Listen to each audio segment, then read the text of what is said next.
Imagine a man who, with quiet resolve and unyielding integrity, steered the world through its darkest hours. George C. Marshall, the unsung hero whose strategic genius won wars and whose compassionate vision rebuilt nations. From the blood fields of World War I to the shattered ruins of post-war Europe, Marshall's heart beat for duty, not glory. His Marshall Plan didn't just revive economies, it restored hope to millions, proving one man's unwavering commitment could mend a broken world. Feel the weight of his sacrifices, the burden of decisions that saved millions, and the quiet pride of a soldier who chose humanity over headlines.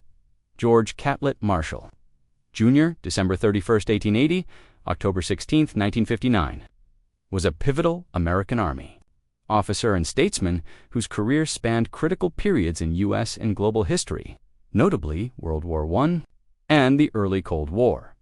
His contributions as a military leader and architect of post-war recovery shaped the modern world. Early life and education: born December 31, 1880, in Uniontown, Pennsylvania. Family: son of George Catlett Marshall Sr., a coal industry businessman, and Laura Emily Bradford. He was the youngest of 3 children. Education: attended the Virginia Military Institute VMI from 1897 to 1901, graduating as a senior first captain of the Corps of Cadets. His time at VMI instilled discipline and leadership skills, though he was not academically distinguished. Character: known for his integrity, self-discipline, and reserved demeanor. Marshall developed a reputation for strategic thinking and organizational prowess early on military career. Marshall's military career spanned over 4 decades, with significant contributions during World War I and World War II. His rise through the ranks was steady, culminating in his appointment as Chief of Staff of the U.S. Army Pre-Military Career and Early Service. Commissioned in 1902, Marshall was commissioned as a second lieutenant in the U.S. Army.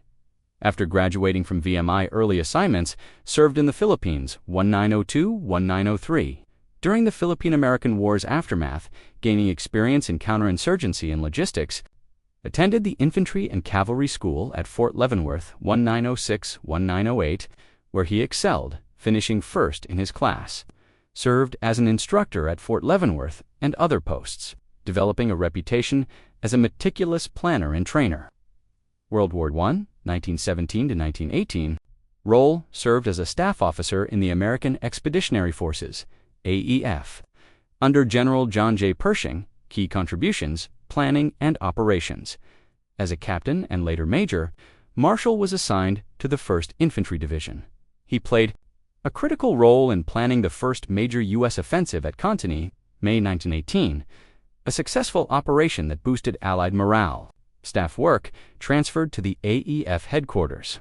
He helped coordinate large-scale operations, including the Meuse-Argonne Offensive, September-November 1918, the largest and costliest U.S. campaign of the war, involving 1.2 million American troops. Logistical expertise: Marshall's ability to manage complex logistics and troop movements earned him recognition. He was instrumental in redeploying divisions across the front, a feat requiring precise coordination. Impact: his World War I experience honed his skills in large-scale military planning, preparing him for greater responsibilities in World War II. He earned the respect of Pershing, who became a lifelong mentor.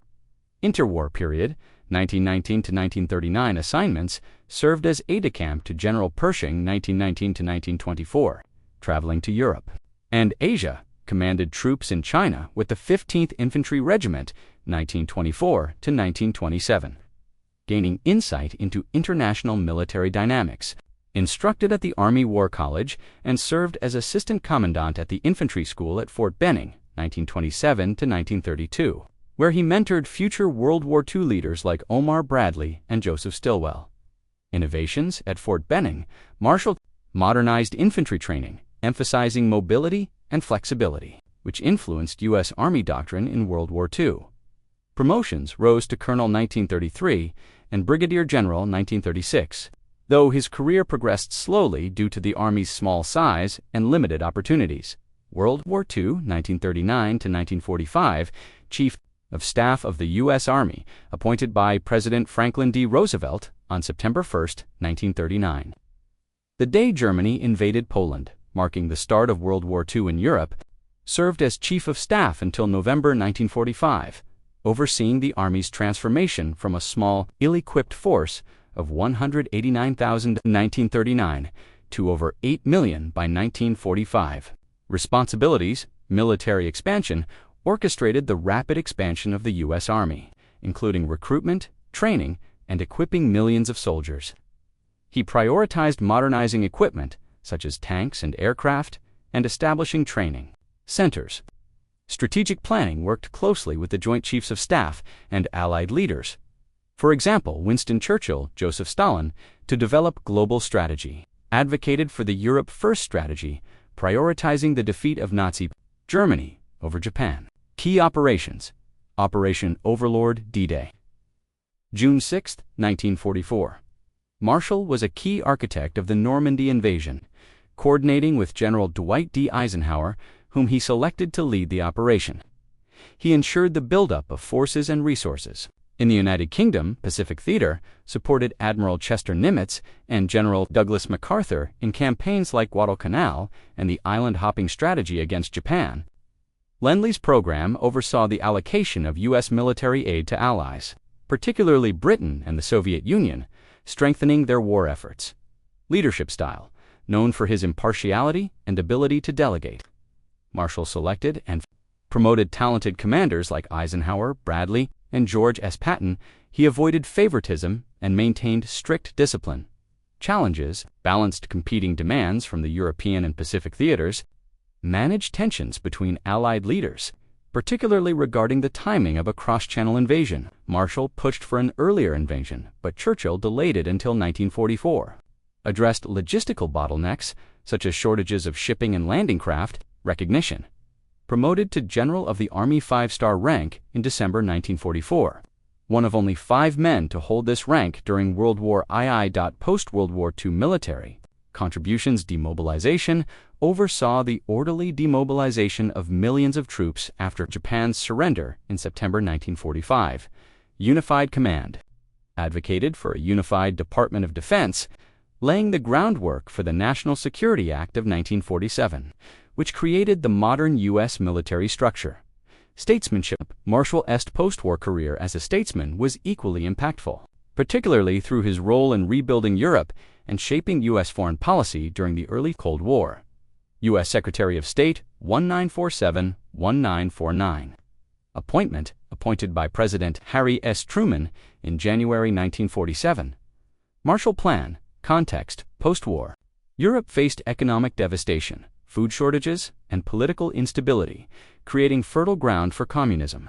Proposal: in a June 5, 1947, speech at Harvard University, Marshall proposed a massive economic aid program to rebuild Europe, officially called the European Recovery Program. Details: the U.S. provided over $13 billion, approximately $135 billion, in 2025 dollars, in aid from 1948 to 1952 to 16 Western European nations. The plan supplied food, fuel, and machinery, and funded infrastructure reconstruction. Impact: revived European economies, particularly in West Germany, France, and Italy. Strengthened democratic governments, countering Soviet influence. Laid the foundation for European integration, leading to institutions like the European Union. The Marshall Plan is considered one of the most successful foreign aid programs in history. Cold War policies supported the Truman Doctrine, 1947, which provided aid to Greece and Turkey to resist communist insurgencies. Played a key role in establishing NATO, 1949. Fostering collective defense against the Soviet Union, addressed crises like the Berlin Blockade, 1948 to 1949, supporting the Berlin Airlift to sustain West Berlin. Special Envoy to China, 1945 to 1947. Mission: sent by Truman to mediate the Chinese Civil War between the nationalists led by Chiang Kai-shek and the communists led by Mao Zedong. Outcome: despite Marshall's efforts, negotiations failed due to deep mistrust between the factions. The communists gained the upper hand, leading to their victory in 1949. Marshall's mission highlighted the limits of U.S. influence in complex civil conflicts. Secretary of Defense, 1950 to 1951 role. Appointed during the Korean War to unify Military efforts and address command disputes, particularly involving General Douglas MacArthur. Strengthened the Department of Defense's coordination of the Korean War effort. Supported Truman's decision to relieve MacArthur in 1951 for insubordination.